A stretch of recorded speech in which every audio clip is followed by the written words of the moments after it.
One thing I find about Mercedes steering, it's too loose. Whoa!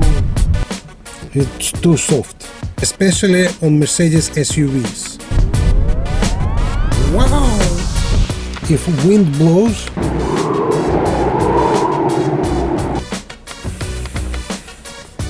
the steering will move.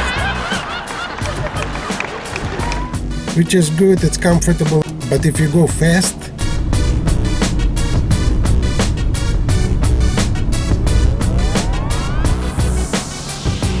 I don't feel comfortable. But the good thing, we can fix this problem easily, and you can actually fix it yourself, and I'm gonna show you how to do it right now.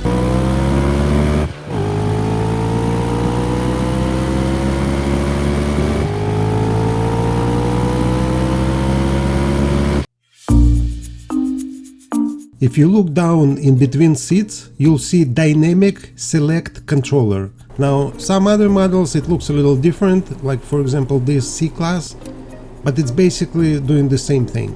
It changes the program for the drive.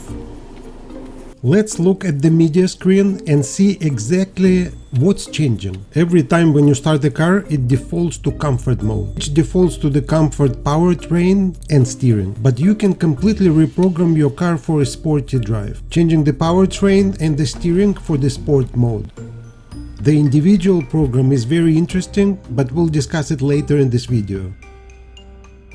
Now the slippery mode defaults back to comfort, but it also adds traction control for rain or snow. And the last program is very useful if you drive on a rough terrain. It controls your suspension, DSR and some other technologies to help. In the instrument cluster you can always see what program you are currently using, right next to your transmission display. Now some models can show you some different programs, so it depends if you have SUV, if you have a sedan or you have a different model. For example, this model offers Eco and Sport Plus program instead of Off-Road and Slippery. Sport Plus will readjust all your powertrain and steering wheel to the even more aggressive drive, and the Eco program will actually reduce your performance greatly, but it will save you a lot of gas. This is very useful, especially if you're low on gas, because it can also manage your climate control. So basically the Dynamic Select Controller works the same in all the models, but what's important to me is individual mode.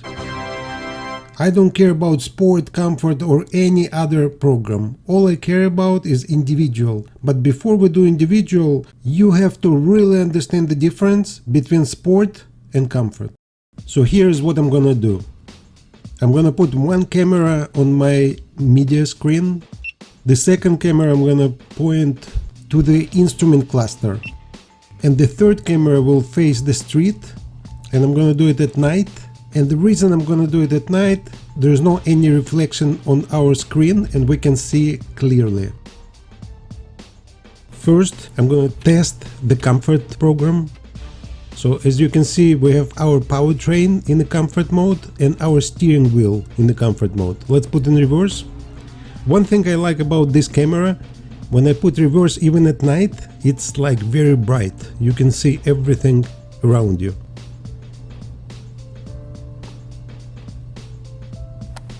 And now, so we can see everything, we're gonna go to settings by hitting car button.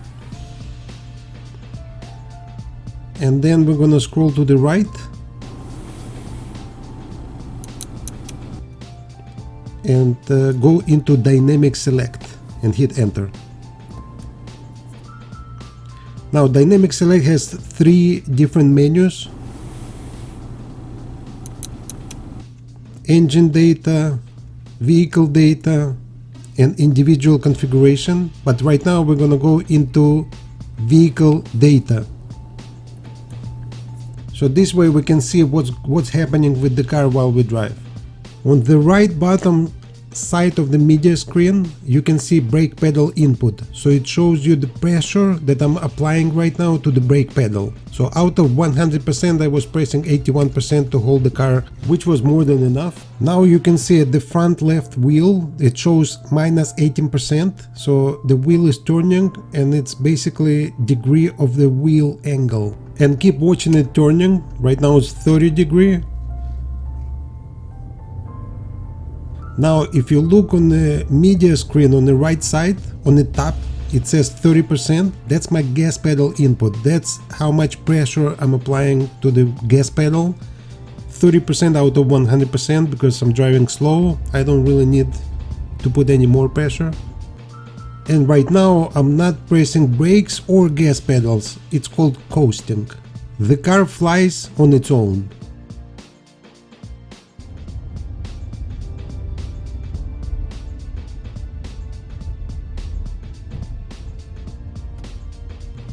But for right now, let's go back.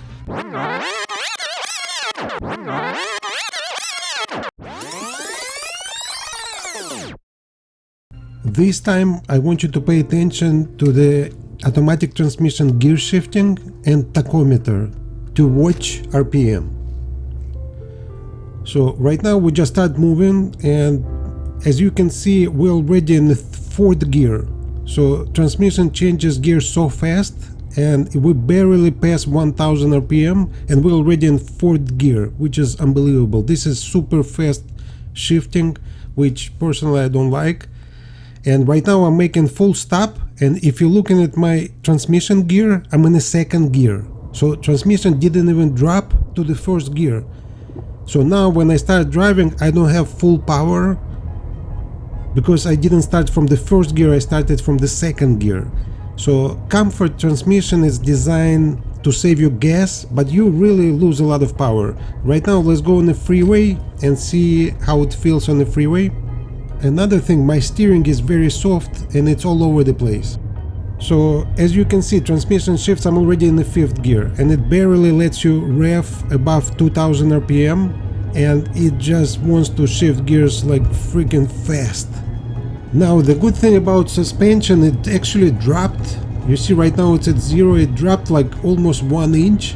So you can see the yellow thing, the suspension is lowered right now. So the car feels you going faster, like 65, 70 miles per hour, and suspension dropped. So you have much better aerodynamics, but still the automatic transmission shifts too fast for me. And I don't feel power when I need it. And my steering wheel is not helping either. So unless you're stuck every day in the boring traffic or drive on the very bumpy roads, I would not recommend a comfort program. It really sucks.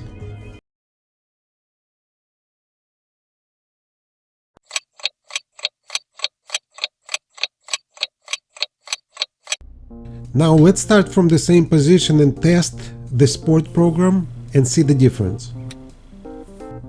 So now we have the entire powertrain and steering and suspension sport tuned. Now you can see I'm applying brakes, 70%, 71% to hold the car. Now I'm releasing. I'm driving, and right from the start I can feel the difference right away. First of all, you can see the new element on the screen, G-force, longitudinal and lateral. So it shows you G-force when you move the car, and the reason because it will hold gears for longer, so that will create G-force inside your car. So now when I press gas pedal, even though I don't press a lot, you can see it just let me rev RPM over 2000 RPM, and I'm driving very slow right now. So now we're gonna try to go on the freeway, and you can see I'm like in the second gear right now, and I'm gonna try to push gas a little bit over here. It's a little bit traffic for some reason right now, but you can see I'm almost 3500 RPM it let me, and I'm still in the fifth gear. So basically it looks like I'm always 1 gear or 2 gears lower than if I was driving in the comfort mode. So this actually lets you rev RPM And as you can see right now, suspension drops also 1 inch, so you have nice G-force, nice aerodynamics. But right now you have power on demand. So right now, anytime when I step on the gas pedal, 75, 77, 78, it just gives me raw power right away, and it lets me rev engine. And you can see it's a 9-gear transmission, and I'm still in the 7th gear, and it never actually went to 9th gear. It's always 1 gear or 2 gears below than when you drive in the comfort mode. Wow, sport feels much better. I don't know why would you use comfort in the first place, but let me explain you the reason why would you not use a sport.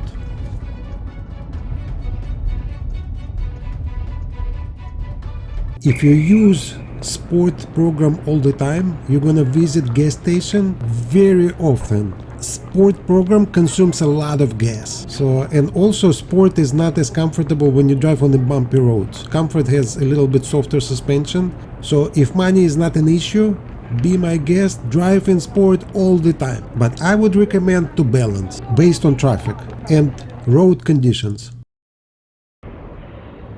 Now, before we move any further, I'm gonna show you second menu of the dynamic select.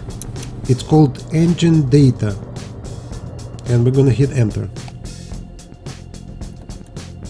Engine data provides a lot of interesting information, and I'm gonna show you what it is.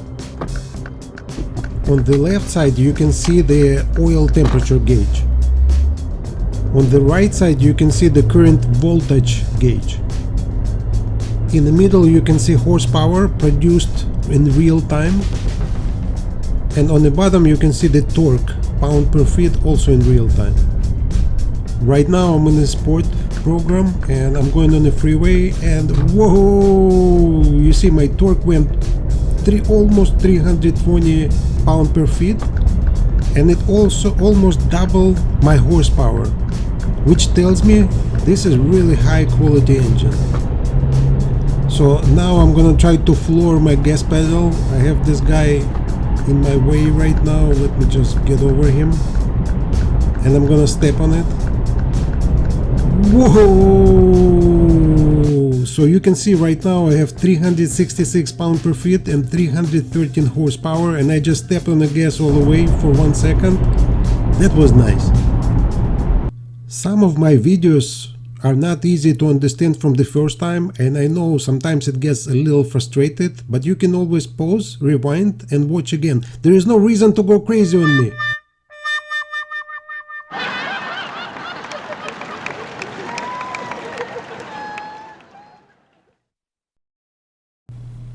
So now we're gonna move to something more interesting, which is individual program. On individual program, what I wanna do, I want to fix the steering wheel but still use comfort drive. If you remember in the beginning of the video I showed the steering, it was very loose, and sometimes I want to use comfort drive if I'm on the bumpy roads or in traffic, but I still want to fix the steering wheel. So we're gonna go to dynamic select, and now we're gonna go to the third menu, which is individual configuration, and we hit enter. So now we're going into individual. So as you can see right now on the left, individual configuration has sport tuned steering and sport tuned powertrain. We can change drive on the bottom as it's selected right now in yellow, or we can turn and select steering. So one of these things we can change right now. So steering I don't want to change, I want to leave it at sport, but I want to change drive. So we go to drive and hit enter, and now we have two choices, drive sport, or if we turn, drive comfort. So I want to change drive to comfort, but I want to leave my steering wheel in sport. So let's hit enter, and right now you can see comfort tuned powertrain and sport tuned steering wheel, and let's get out from here. Now some other models will give you much more customization. For example, you can make custom tuned powertrain steering wheel, you can turn on and off, stop and go, you can control climate control. But basically, as long as you understand how to do it on this car, you can do it on any Mercedes. So let's go to our vehicle data, hit enter, and now we're gonna take a look at our individual drive. Let's go to individual. By the way, you can adjust right from this screen. You see now you have comfort and sport. Sport for the steering wheel. So now the drive feels like a regular comfort, suspension, comfort, everything. But I gotta say, steering wheel is a lot tighter. I mean, it's still pretty comfortable, but it's not loose. So when we change right now to the individual mode, and the advantage of the steering of the individual mode, actually, when you go over bumps like right now, comfort program feels much better than sport. But at least steering wheel is not loose anymore. It's still very comfortable, but it's tight enough to hit a sweet spot. I would use a sport program if I have an open highway and I want to have some fun. I would use individual for any other time if I want to use comfort and sport steering wheel. I would use slippery if there is a snow or rain, because this both comfort, but it also adds traction. And I would use off-road if I really go off-road. Now off-road has special tuned powertrain, and it also uses DSR and sea level. As far as comfort mode, I would never use it. And the reason, I don't like the steering.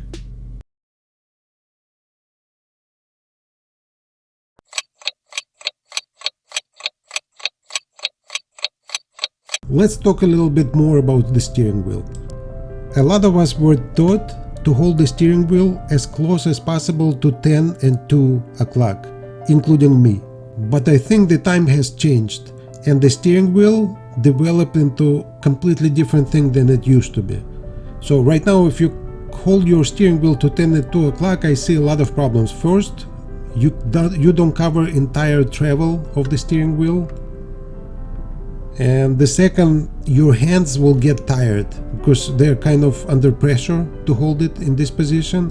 And one more problem, the airbag. You know, if you make a wrong move, airbag can hit you in your hand instead of face. And the last thing you want to do is knock yourself out with your own hand.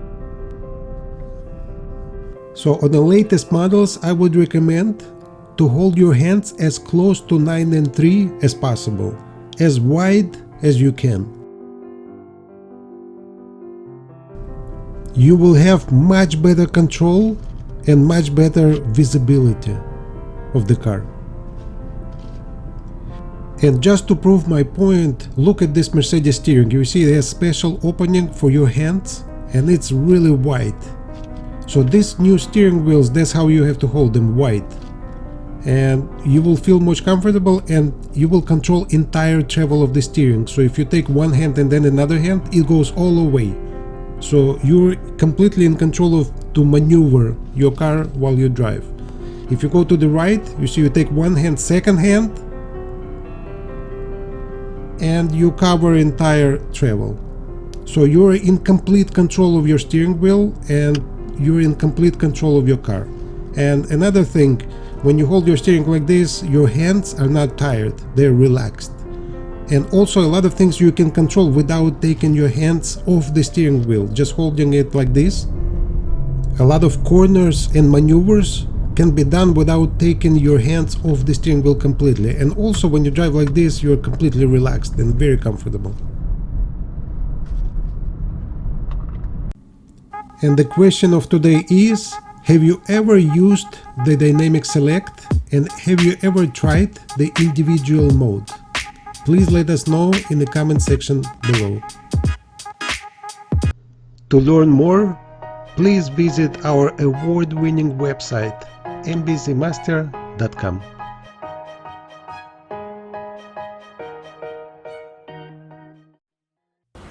Thank you for watching. Don't forget to subscribe. Thank you for stopping by.